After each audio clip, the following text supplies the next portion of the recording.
All right, guys, Sean Terry here, back with another speaker spotlight. The one, the only, the man of the hour, the guy that actually climbed Mount Kilimanjaro and put his picture on Facebook overlooking the world, Frank Cava. What's up, Big Daddy?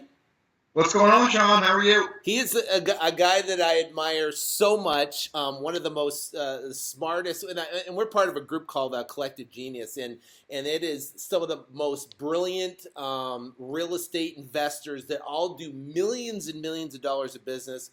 And by far, Frank is one of my most favorite people in the group, not only just because his personality is great, we get along great, but for the knowledge and what he's done and what he's created. So to have him here and actually have him speak at the event, I'm super excited about. So and you got to show that picture at the event. You got to show that picture of you on top of Mount Kilimanjaro, overlooking the clouds. Insane picture, huh? It was a ton of fun, man. It's been on. One of the cool things about doing this, as long as we have, is we get to live extraordinarily cool lives. Yeah. And I did 2 weeks in Africa. I went on a safari, and then I climbed Kilimanjaro, and it was pretty awesome, pretty epic. And the cool thing about Frank is when it comes to extreme freedom, he is an exemplary person. I don't know if that's a word, but of extreme freedom. And he's done the extreme lifestyle. So Frank, for guys that are watching right now, you're going to be speaking at the event, Extreme Freedom Event 2016 is September 23rd through the 25th. We don't know exactly what day you're going to speak right now, so if you're thinking about attending, you've got to come here to see Frank. But you are going to cover some incredibly important topics. But before we get into that real quick, give us an idea of who Frank is. Sure. So I started off in construction like most people do. My dad and my granddad were in construction. I used to go with them because I really like to eat lunch on a construction site. And something as like a 5-year-old that was really cool about that.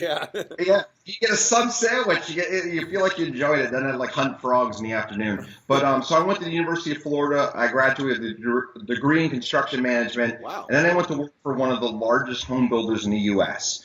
So I started off at one rung above the guy that cleans the toilet, and my last 5 years I was a vice president. Wow. When the market fell apart in 07, 08, it was just terrible. Mm-hmm. I was running a profit center. I was one of only 2 profit centers out of 50 that actually hit its plan. So I was still doing well, but the macroeconomics were awful. Right. And my team went from 75 to 23. Wow. And I was like, I can't do this anymore. I was miserable going to work. So I said, screw it. If I can figure out how to make money in real estate in this market, I can make it in any market. And that's when I quit and started my own business. Yeah. So you did a presentation at Collective Genius that was epic. I mean, you won I don't know what it was, the speaker award or whatever, but they had you do it again. It was so great. But and for guys listening, he basically spoke about market cycles and about where we are in a current market cycle. So, for people that maybe don't know, back in 2008 was a pretty tragic time for real estate, especially in some of the bigger states like California, Nevada, Phoenix, Florida had a hard time. I don't know about Virginia if they had a hard time or not, but I mean, it was Washington Mutual shut down. The stock market was dropping like crazy. They had to do this TARP thing and spend billions and billions of dollars saving banks and stuff. But where I look at it, what was going on in your life during that time? I know for me it was pretty terrible, but. So my story is a little different than most. I actually was in real estate, but I worked for a publicly traded builder. Yeah. And what that looked like with a publicly traded builder is from when I graduated college in 1998 to 2008, it was like a rocket ship going straight up. Yeah. And then it just stopped. Mm-hmm. So what it looked like was our sales went down, our profitability went down. We had to fire tons and tons of people.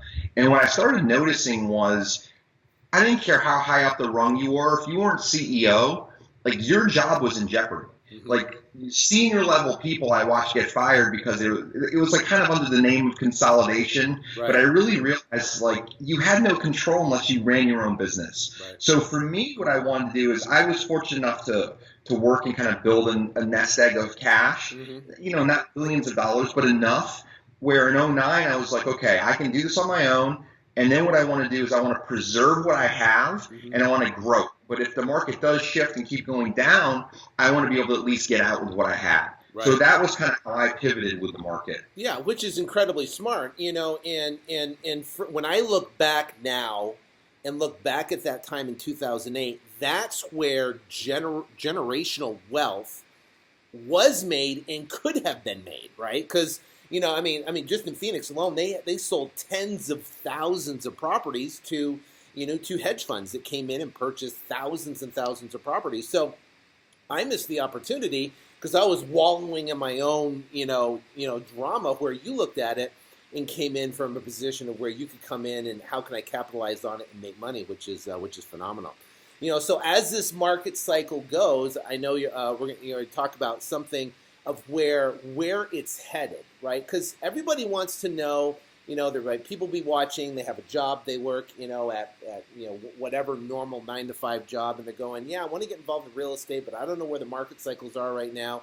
You're going to be talking about at the Extreme Freedom event about some really killer stuff. Not only what to do with specific properties and how to transition from wholesaling into fixing and flipping properties, or you might have a property that's too good to wholesale that you want to fix and flip, which you're an expert at. And number two, you're going to talk about, where we are in the market cycle. So give us a sneak peek about that. Absolutely. So when you work for a multi-billion-dollar company and you watch them just teeter, and they didn't almost fall, but like you realize how unbelievably fragile the business.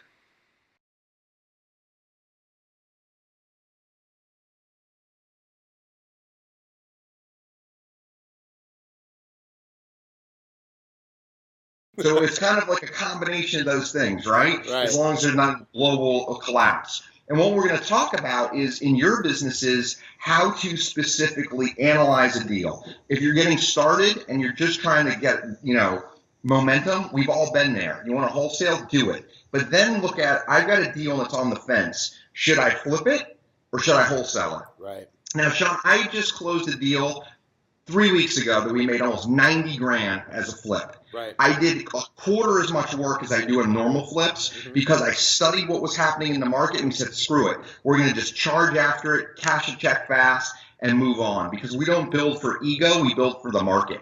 Right. And we're going to talk about that in the presentation on how you should really analyze each asset you have and how you can really capitalize in your business. That's beautiful. Because, sometimes you get properties that come across and you look at it and you're going, holy cow, I could wholesale it and make 20 grand, which is cool to make a quick 20 grand. Or I could, fix it or put a little bit of money into it or partner with someone that could put some capital into it. And I could walk away with 100 grand, which is or even 50 or 60 grand, which is a lot more than 20, and you can be able to capitalize on that. So, yeah, I think that's going to be killer showing people, because there's a lot of people listening that are thinking about attending the event that going, yeah, is it just about wholesaling, or are you going to talk about fix and flip, and that's your specialty, which is fun. And he's going to show pictures of before and after houses on what he does and how he gets the property sold before it even hits the market is just insane. You make some beautiful houses, which is awesome. So now let's talk about real quick about the market, where we are in the market cycle. Sure. And I don't want to give specific dates because I know you're going to do it in your presentation, but is 2008 coming again? I think it is. And I think if you look, 2008 was also 1990, was also 1978. It was, if you look at history, you can pinpoint times where those things came. So right now is a great time to be in this business because we are, if you kind of imagine it's 4 quadrants, we're somewhere in here. This is the bad spot. Yeah. So we're in the sweet spot where we can make a ton of cash. So you want to take advantage of that now. And then you can be prepared for when it does come again. And we don't have an exact moment, but we can start looking at, here are some signs that say I should wholesale everything that I have in inventory. And we're going to talk about that, because what I learned, Sean, in the last downturn, it wasn't how much you make, it's how much you keep. And the last thing that I want to do is, like, people will work so much harder to keep what they have than to go out and make it. Right. And it's easier if you've already got it not to do it again. And that's what we're really going to focus on, is how to make sure that you're properly positioned. Yeah, which is amazing. And if you use this time now as a cash grab to make as much as you can, and then when that 2008 time comes, whenever that might be, then you're able to capitalize and buy houses that would normally be $100,000, $150,000, $200,000 for $30,000, $40,000, $50,000. You know, and then I mean that changes that creates generational wealth, which is phenomenal. So you've in your presentation you had some different data points, and you took a bunch of different data points with current market trends of what's going on, and gave us an idea of when potentially, you know, obviously there is no guarantee, you can't, you know, see the future, but when, based upon historical trends, where we're going to land in this part of the cycle. And you're going to be sharing that at the Extreme Freedom event. And I can tell you, it was riveting. People are going to be at the edge of their seats, and I know they're going to be left with like, holy crap, because not only the information you gain from the event, but then be able to know the timing of everything to give a really good understanding allows you to be a smarter, better investor on both sides, and then be able to look at those deals and make a decision. Do I hold it for the long term, or do I fix and flip it, or do I just turn around and wholesale it? So I'm pumped. One of the things that we're going to talk about too, Sean, that I think is really important for your audience is this is the time to make cash. We talked about that, like you can really capitalize. But if you think 6 years ahead of where the market's going, there's a couple of small things you can do now that you can prepare yourself. Sean's talking about generational wealth. If you just start seeing how the market's going, you're getting active, you're finding inventory. If you do a couple of things that we're going to talk about at the event, you can build cash holds. You can have all the relationships you need for when the market goes on sale, you can capitalize and you can pounce. And if you buy down here, it's hard to screw it up when the market goes back up here. That's when you have like real choices in life, with being able to do whatever the hell you want, which I know I like to do, I know Sean likes to do, and having some of those opportunities along the way is what we're going to really show you how to capitalize on that. Yeah, which is, and guys, this is one of the reasons I wanted to have Frank there, because not only is he doing this, but the information he's going to share is epic to where you can imagine this. Imagine going to Extreme Freedom event, learning all this information on how to build a 6-figure a month business, which is a total cash grab, and then turn around and be able to keep as much cash, have a cash stick, which is what I call it, build a war chest, so then when the market does come on sale, which is a great analogy, you can come in and purchase and be set.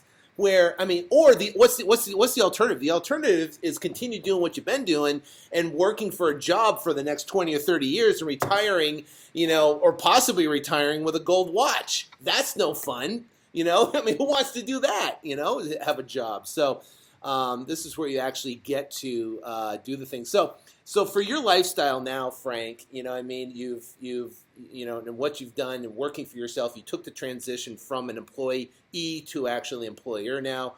You went from an employee to an entrepreneur now.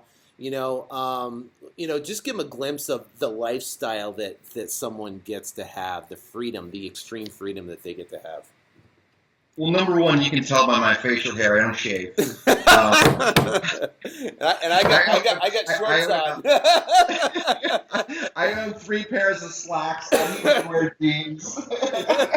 And that's number one. Yeah. I haven't looked at vacation days in 9 years. I mean, if I want to do something, I do it. Yeah. So there's tons of those things. Like in the middle of the day, if something cool is there to do, you do it. Yeah. And I mean, Sean preaches this, and I watch him from a distance. I mean, I work really, really hard, but I do it when I want. Yeah. And if I want to take 2 weeks off and go to Africa and turn my cell phone off, I've now built enough people on my team that I can do that. Yeah. And just be like, hey, I'm going to be gone. And I usually take a chunk in the summer. I usually snowboard for at least a week in the late spring. And I usually go away between the holidays and New Year's because, I mean, why not?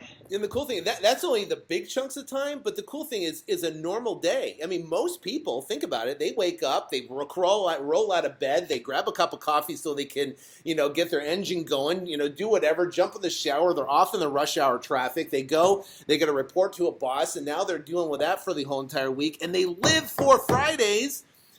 That's not freedom. But guess what? You can get up. If you want to go to the gym, you can go to the gym. If you want to grab a coffee and have leisurely and go look at a project and make a decision about a deal and manage your team and stuff, it's a whole, people don't understand. I try to tell people if they could live our lifestyle for a month, they would do whatever it took just to get there because they were just like, they wouldn't want to go back. Imagine going back right now to a job. If I ever have a moment where I'm not completely convinced that what I'm doing is the right thing, I think about just putting on a suit and going to interview. And like at that moment, I would like run through a wall. Yeah, it's like you get dry heaves because you're like, no, I can't even imagine. Yeah, no. But part of the extreme freedom is not only the lifestyle and stuff, is the freedom to know that you have something in a business that is built that is generating cash flow, but it's also you have the knowledge in your head, you have the mindset correct, and you can go out and put you in any city across the country. It doesn't matter whether you're in Virginia or Phoenix or Vegas or wherever. You could turn around, start from scratch without a dime, anything, and boom, you could turn around and you could create a business because of the knowledge which is the most important thing. So. And what I'm going to teach you is if you pay attention, you don't ever have to start over again because you're going to get out at the right time. Yes, very, very smart. So guys, if they're thinking about going, someone's watching this right now, they're sitting on their couch, they're sitting there going, should I go? Should I buy a ticket? Should I get my ticket? Should I go, get on a plane and come out there? What would be, what would you say to move them to action? I would say absolutely, and here's why. If you're thinking about this event, you have to do it. When I was 6, 7, 8, 9 years ago, when I was getting into this, I had all the training you can need working for a corporation, but I didn't know how to apply it here in this space. And I went to 5 or 6 really big events with people that we know to learn and hone my skill because I checked my ego and I said, I really need to learn how to apply it here and listen to brilliant people do this. Right. And the little nuggets that you get will be things that will set you apart. And if you just learn a couple of things, it'll push you to a completely different stratosphere. But with the people that Sean's got lined up, I mean, you're going to learn more than a couple of little things. Yeah. And I would say is that there's a little voice inside of people that are saying, you should go, maybe you should go, and there's a little gut feeling, but there's that little voice inside that keeps saying, or things pop up, or then you see this video, then you go on Facebook and you see something else, and then you see this. And those are signs that are put there to move you into action, meaning there is something going to be at the event that you need to hear that could be life-altering. And if you ignore that, then you continue to get what you've always got. If you take that into account and you take it and have faith and you follow that voice, you follow that internal signal, then guess what? You'll take action and you'll go, and guess what? You can't imagine where you'll be just a handful of years from now. I mean, think about it. Think about if you didn't make a decision. You were at that crossroad. Was it fearful? Very much so. Yeah, you were scared. Was there a guarantee?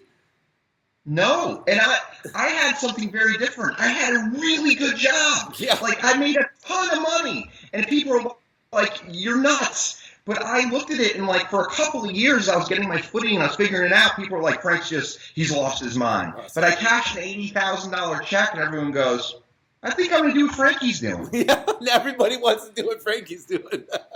Right. Yeah, so you're going to have fear. It's going to be against the grain. It's something different. Going from an employee to an entrepreneur is a big, big deal. And you all have that apprehensions because people are driven by fear of the unknown. Well, guess what? There's only one event you can go to all year, and that's the Extreme Freedom event, where you can go and it takes you from scratch and shows you how to build a 6-figure-a-month business, but then also gives the mindset behind it. Then it gives you tactics like, Frank, from someone that's actually out there doing it, showing you market conditions and how to take advantage of certain properties. It's absolutely priceless. So click the registration below. Get registered right now. You get to meet Frank and myself. We're going to have a blast there and so many other speakers. And you rock, man. Thank you for your time. I appreciate it. Can't wait to see you in a couple weeks. Looking forward to it, Sean. Thank you. Boom! I'm excited.